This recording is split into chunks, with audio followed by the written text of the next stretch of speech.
It's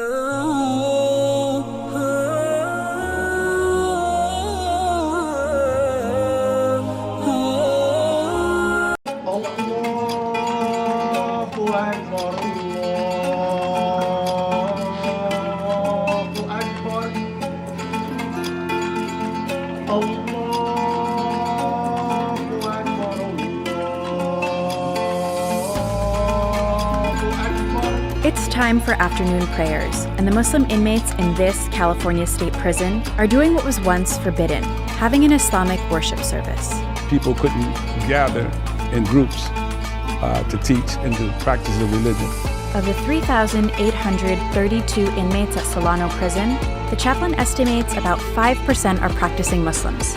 The prison doesn't track religious identity, partly because it's so fluid. And religious expression is a barometer for how Islam has evolved in the U.S. penitentiary system.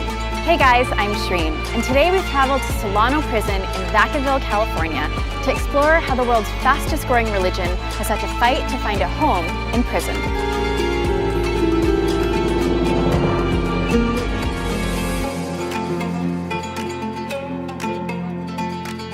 When I became Muslim, I was given a set of principles. Do this, don't do that. When in doubt, don't.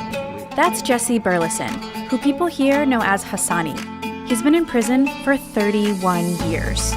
Hassani is one of the practicing Muslims at Solano Prison, and they're part of the millions of people behind bars in the U.S. In fact, the United States has the largest prison population in the world. The more than 2.3 million people it had incarcerated by the end of 2017 were more than any other developed nation. That number includes inmates at federal, state, and county prisons, and it's growing. In a place where your housing, meals, and recreation time is highly constrained by rules, finding a way to practice your faith can be difficult. These inmates have figured out a way to infuse their faith into their sentences. One of the things that started me seeking something different was I was looking at the people that were around me who were older than I was, who had been in prison longer than me, and who had been on that same negative, self-destructive path, and me not being satisfied with what I was seeing in them. And at that time I started going to religious services. It didn't matter if it was Muslim, Christian, Jewish. I went seeking a better way, and I believed in God, so I knew that the only way I was going to change was through God. He's just one of the Muslims that Solano chaplain Muhammad Ali interacts with on a daily basis. Ali is an imam who spent 4 years at this prison, helping people like Hassani explore their faith. He believes it can be an important part of their rehabilitation. Religion is important to inmates because it connects them to something bigger than their circumstance. You have people who are here in prison, and there are a lot of things you can't control, whether it's your eating, whether it's your living condition. It really helps human beings feel a sense of connectedness to something beyond what's right in front of them. But Islam's journey in penitentiaries has been complicated by prison culture and legal challenges.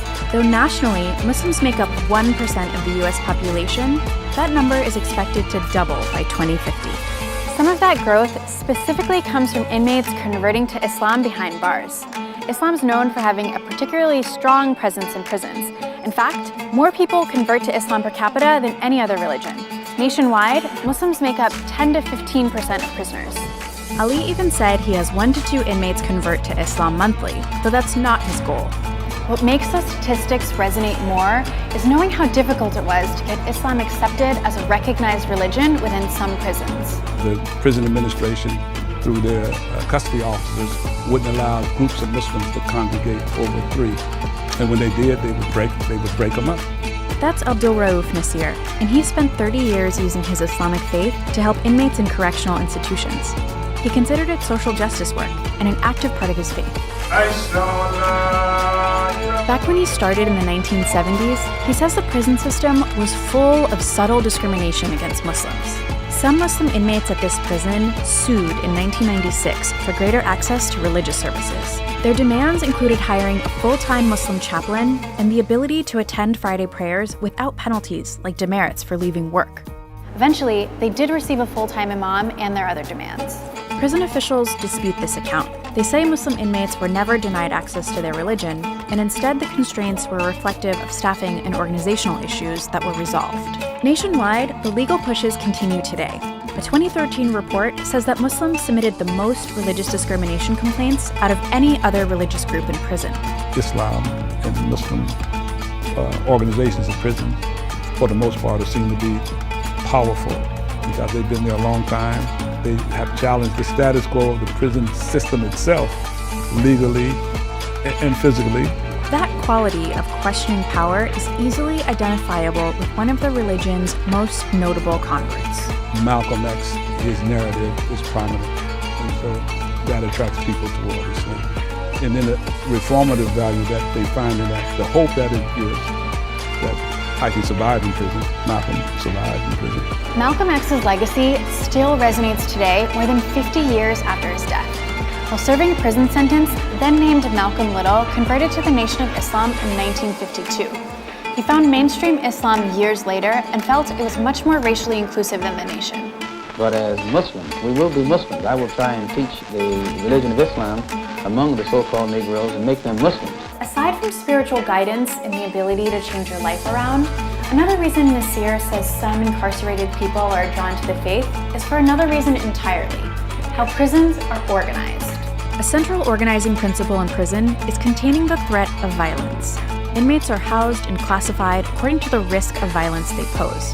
Here at Solano, inmates are housed dormitory style. Those that pose a higher risk are housed in cells like this, with armed guards. In their downtime, the crew that inmates spend time with matters, because they're the ones that also offer protection.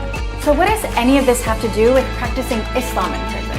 Well, Nasir explains that your brothers in the faith can actually help protect you behind bars, and that source of support transcends race. Islam does challenge the strict rules of race in prison because if a person of another ethnic group besides African American becomes a Muslim, then he's embraced in the Islamic community, and he's not only embraced, he's protected from outside pressures that other groups may place against him. And being in prison isn't necessarily that type of situation to where, you need to join a group to be safe. Hasn't been my experience. But I would say being a part of a community in prison is definitely beneficial in that regard.